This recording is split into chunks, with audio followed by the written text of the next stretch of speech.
আসসালামু আলাইকুম প্রিয় শিক্ষার্থী বন্ধুরা, ইতিমধ্যে আমরা দেখতে দেখতে পঞ্চম অধ্যায়ের কিছু এমসিকিউ নিয়ে আসছি।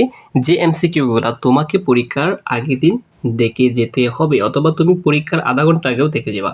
প্রিয় শিক্ষার্থী বন্ধুরা দেখো, সিপিইউ এর পুনরূপী সেন্ট্রাল প্রসেসিং ইউনিট, এটা অনেকবার আসছে, আবারও আসবে, ভবিষ্যতেও আসবে এবং অতীতেও আসছিল। ঠিক আছে, সেন্ট্রাল প্রসেসিং ইউনিট এটা হচ্ছে জ্ঞানমূলকের জন্য কাজে দিবে, সিকিউর জন্য কাজে দিবে। আশা করি বুঝতে পারছো, এবং এমসিকিউর জন্য কাজে দিবে তো 100%। কম্পিউটার তথ্য সংগ্রহ করার জন্য নিম্নের কোনটি ব্যবহৃত হয়? এটা হচ্ছে কম্পিউটার মেমোরি থাকে। ঠিক আছে, কম্পিউটারের একটা মেমোরি লাগে। সো প্রিয় শিক্ষার্থী বন্ধুরা, তারপর দেখো কম্পিউটারের তথ্য প্রক্রিয়াকরণের ধারাবাহিক ক্রম কোনটি? এটা হচ্ছে প্রথমে একটা ইনপুট থাকবে, তারপর সিপিইউ, তারপর হচ্ছে আউটপুট। আশা করি বুঝতে পারছো। তো তারপর দেখো প্রিয় শিক্ষার্থী বন্ধুরা, এখানে কি আছে?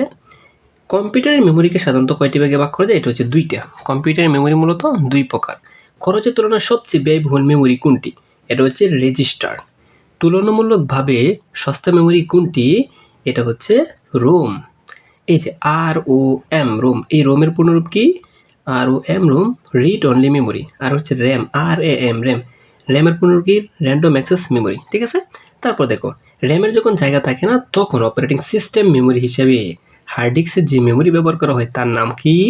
Virtual memory. Virtual memory.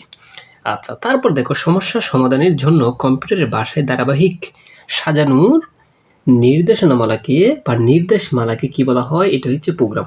এখানে যে ইচ্ছা করলে তুমি প্রোগ্রামের সংজ্ঞাটা শিখতে পারো, কারণ এখান থেকে এক কাজে দুই কাজ হচ্ছে, প্রোগ্রামও শেখা হয়ে যাচ্ছে, আবার এমসিকিউ শেখা হয়ে যাচ্ছে। আশা করি বুঝতে পারছো। তারপর প্রিয় শিক্ষার্থী বন্ধুরা দেখো, নন ভোলাটাইল মেমোরি কোনটি? নন ভোলাটাইল মেমোরি এটা কোনটা হতে পারে? এটার উত্তর হতে পারে সবগুলাই। ঠিক আছে, তারপর দেখো, একটি আদর্শ প্রোগ্রামের বৈশিষ্ট্য কি? তথ্য প্রদানের ব্যবস্থা থাকতে হবে, তথ্য প্রক্রিয়াকরণের ব্যবস্থা থাকতে হবে, মানে সবকিছুর ব্যবস্থা থাকতে হবে, ফলাফল প্রাপ্তির সুবিধা থাকতে হবে, অর্থাৎ তিনটাই হবে। তারপর প্রিয় শিক্ষার্থী বন্ধুরা দেখো, এখানে হচ্ছে একটা উদ্দীপক, যেমন রেজিস্টার, তারপর হচ্ছে লেভেল 1, লেভেল 2, এটা হচ্ছে ক্যাশ, তারপর হচ্ছে ভার্চুয়াল মেমোরি, র্যাম থাকে। ঠিক আছে, কম্পিউটার মেমোরি বিভিন্ন পর্যায়। খরচের দিক দিয়ে সবচেয়ে ব্যয়বহুল হচ্ছে কি? আমি কিছুক্ষণ আগে বলছিলাম রেজিস্টার। ভার্চুয়াল মেমোরি কোনটি? কেমন থাকে? খরচ কম, গতি কম এবং ধারণ ক্ষমতা বেশি। এটা হচ্ছে সবগুলাই।